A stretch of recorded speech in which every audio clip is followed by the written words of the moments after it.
সেটা কোন জায়গা যেখানে সূর্যের আলো একবার পড়েছিল দিনের বেলা, দুপুর বেলা আর কখনো পড়বে না। 3 নম্বর প্রশ্ন, একই মায়ের পেটে দুটো যমজ সন্তান জন্ম নিয়েছে একই দিনে, আবার একই দিনে মৃত্যু, কিন্তু দুজনের বয়সের পার্থক্য 100 বছর। জোরে বলবেন না? এই জোরে হবে না? যাক, আমার আলোচনা মনে অনেক কষ্ট দিলাম। কটা বাজে? কোনটা? সব হুজুর বিয়াদবি মাফ করে দেন।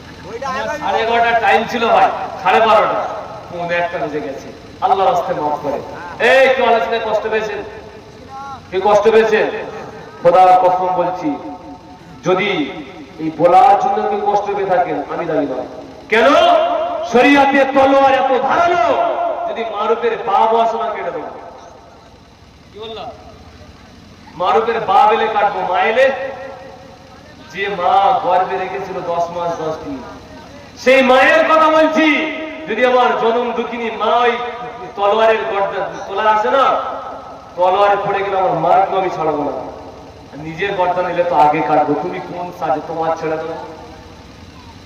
শরিয়াত, শরিয়াত, এখানে কোনো মিউচুয়াল নেই, এখানে কোনো ভ্রাতৃত্ব নেই, এখানে কোনো মহব্বত ভালোবাসা কিচ্ছু নেই। শরিয়াতের বারখেলাফ হবে তোমার চিনি না। রাসূলের সঙ্গে গোস্তাক, তোমার সঙ্গে আমার কোনো সম্পর্ক নেই। যা ছোট ভাই হিসেবে, বন্ধু হিসেবে, সন্তান হিসেবে যা কিছু বললাম, যদি কেউ কষ্ট পেয়ে থাকে আল্লাহর রাস্তে মাফ করে দেবেন। কি করে দেবেন? তো নাকি দেবেন তো? আমারই পরে আমার বাপ সমতুল্য, আমার চাচাজি, আপনাদেরই ঘরের মানুষ, আপনাদের কৃতি সন্তান। আরে আল্লাহ বড় নিয়ামত, হারিয়ে গেলে আর পাবেন আফসোস করে খুঁজে পাবেন।